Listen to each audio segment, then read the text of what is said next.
سفر وزیر دفاع طالبان به امارات. ملا محمد یعقوب مجاهد با رئیس امارات متحده عربی دیدار کرد.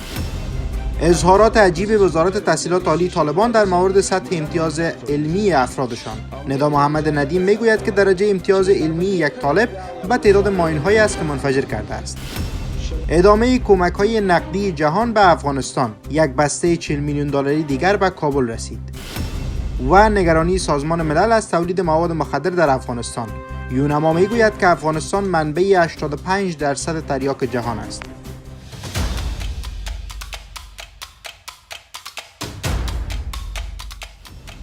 سلام و وقتتان بخیر. به خبرهای ساعت 10 از آماج نیوز خوش آمدید. سرپرست وزارت دفاع طالبان در ابوظبی با شیخ محمد بن زاید آل نهیان رئیس امارات متحده عربی دیدار و درباره تقویت روابط دوجانبه گفتگو کرده است. ملاقات ملا یعقوب فرزند بنیانگذار طالبان با رئیس امارات به عنوان دیدار نادر یک عضو ارشد این گروه و رئیس یک دولت خارجی نگریسته شده است. وزارت دفاع طالبان در بیانیه گفته است که دو طرف درباره تقویت روابط و همکاری دوجانبه افغانستان و امارات متحده عربی با مسائل مهم دیگر گفتگو کردند. خبرگزاری رسمی امارات گزارش داد که این دیدار روز یکشنبه انجام شده است.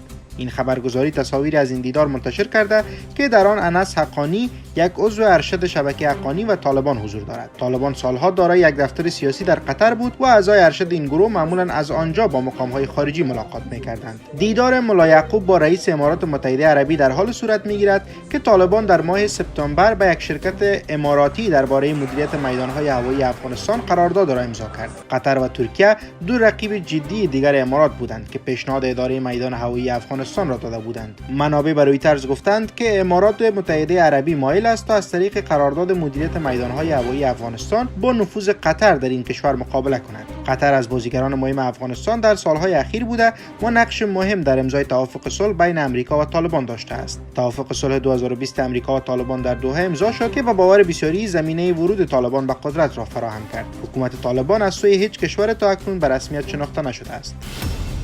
ندا محمد ندیم وزیر تحصیلات عالی طالبان میگوید ملاها و جنگجویان طالبان برای تثبیت سویه علمی و ارزیابی مدارک تحصیلیشان نیاز به امتحان دولتی ندارند و امتحان گرفتن از آنها کار توهین‌آمیز است. او تاکید کرد که هر طالب به اندازه ماین‌هایی که انفجار داده شایسته امتیاز علمی است. مولوی ندیم روز شنبه در نشست علمی مسئولان و استادان در دانشگاه هرات سخنرانی کرد و تاکید کرد که طالبان می‌خواهد دکتر از رشته طب فارغ شده باشد، انجینر از رشته انجینری فارغ شده باشد. با این حال او در بخش دیگر از سخنان خود گفت که جنگجویان طالب بر اساس تجربه جنگی خود مستحق دریافت امتیازات علمی اند. مولوی ندیم گفت کسی از مجاهد امتحان نگیرد که دستاربندی کرده و ولسوالی یا فرمانده است. او 20 سال زحمت کشیده و در مقابل کفار ایستادگی کرده. درجه امتیاز او این است که هر قدر ماین منفجر داده همان قدر ممتاز است. قرار استادان است چې بالفعل مدرس شیخ الحدیث مطلق امتحان څوک نه زیږي او نه د مجاهد څخه چې د سربندي کړه د بیا یا ولسوال دی یا کومندان دی شل کاله په سړیا کې تیر کړی دي اوس نو تور توای چې امتحان راکړه او هغه حافظ د ټولو مسایل هم نه دی نو ګناه خو پیدا نه شل کاله د کفارو مقابله کړې د هغو د امتیاز درجه بدای 4 څومره ډیر مینونه پټاو کړی هغه ډیر ممتاز.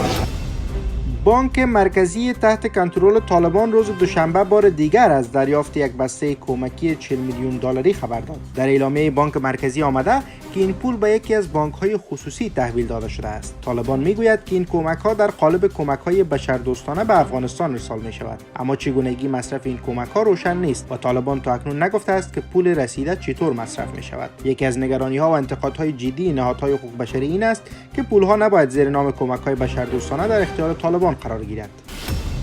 هیئت معاونت سازمان ملل متحد در افغانستان یا یونما گفته است که افغانستان منبع 85% تریاک در جهان است. یونما روز دوشنبه 14 قوس با نشر خبرنامه از دیدار روزا اوتانبیاوا رئیس هیئت معاونت سازمان ملل متحد در افغانستان با حاجی عبدالحق آخوند معین مبارزه با مواد مخدر وزارت امور داخله طالبان خبر داده است. در خبرنامه آمده است آنها در مورد ممنوعیت مواد مخدر، تلاش‌ها در مورد تداوی معتادان، از بین بردن تریاک، آگاهی در مورد اضرار مواد مخدر و معیشت بدیل بحث و گفتگو کردند. این در حال است که به تاریخ 14 حمل سال روان هیبت الله آخوندزاده رهبر طالبان فرمان صادر کرد که بر اساس آن کشت کوکنار به گونه مطلق ممنوع اعلام شده است.